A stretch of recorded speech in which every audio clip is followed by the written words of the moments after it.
هنعمل مع بعض الوافل بطريقة بسيطة جدا وبدون أي مكونات صعبة، وكلها بإذن الله موجودة عندك في البيت. يعني بعد الفيديو ده هتقومي تعمليه على طول. يلا قبل ما نبدأ الفيديو، لو أول مرة بتشوفيني أنا سمر رضوان، ما تنسيش تعملي سبسكرايب للقناة لو أول مرة بتشوفيني على اليوتيوب، وفولو للبيج لو بتشوفيني على الفيسبوك أو التيك توك. يلا نسمي الله ونصلي على الرسول ونشوف الجمال ده كله اتعمل ازاي.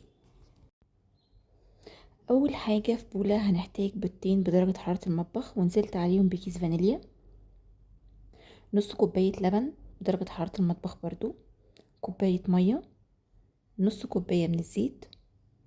لو لاحظتوا انا استخدمت نفس الكوباية في كل المكونات. معلقتين صغيرين من السكر، معلقتين مليانين.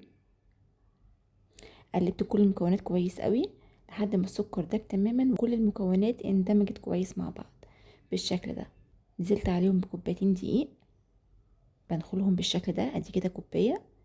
ادي التانية. رش خفيفة قوي من الملح، معلقة صغيرة مليانة من البيكنج باودر. هقلب كله في اتجاه واحد بالشكل ده. هقلب كويس جدا لحد ما كله يندمج كويس وميبقاش فيه اي تكتلات خالص للدقيق.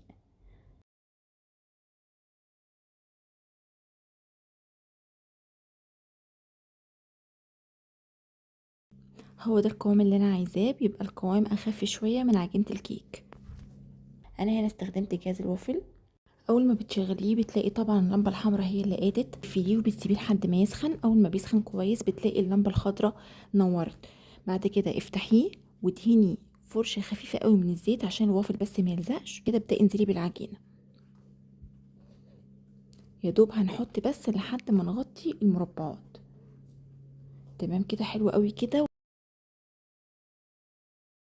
بعد كده هنقفل الجهاز وهنسيبه. شايفين اللمبه الحمراء منوره ازاي؟ احنا هنسيبه لحد ما اللمبه الخضراء تنور، معناه كده ان هو استوى. طب انا لو ما عنديش جهاز الوافل، هاتي اللي هي القطع السيليكون بتاعه الوافل، بتبقى مربعات سيليكون كده، بتتباع في اي محل ادوات منزليه او في اي ماركت كبير. تدهنيها برضو في فرشه زيت وبتحطي فيها العجينه وبتحطيها في صينيه في الفرن، تحطيها على الشبكه على درجه حراره 180، وبتتابعيها. اول ما بتستوي بتلاقي بدات تاخد اللون الذهبي من تحت ومن الاجناب. لو عايزه تولعي لها الشوايه خفيف ولعها في اخر ثواني بس.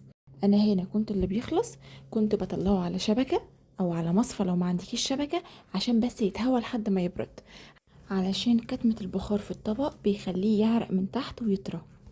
انا كنت بكرر نفس الخطوات لحد ما اخلص الكميه كلها، والكميه اللي كانت تخلص كنت بطلعها على شبكه جنبي لحد ما تبرد انقلها في طبق، لحد ما انا ما خلصت الكميه كلها.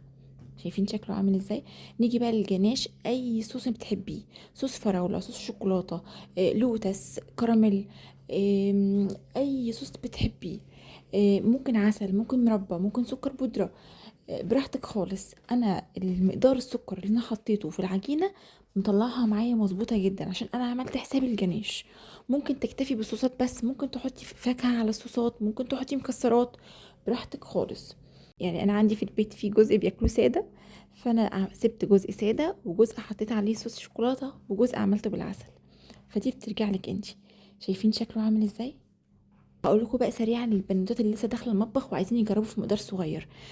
هيحطوا بيضة عليها كيس فانيليا، ربع كوباية من الزيت، ربع كوباية من اللبن، نص كوباية من المية، معلقة صغيرة من معالق الشاي مليانة سكر. هيقلبوا كله كويس جدا. وبعد كده هينزلوا عليه بكوباية من الدقيق، رشة خفيفة من الملح، معلقة صغيرة ممسوحة من البيكنج باودر برضو، وهيتبعوا نفس الخطوات. انا هنا كنت بوريكم شكله من جوه عامل ازاي.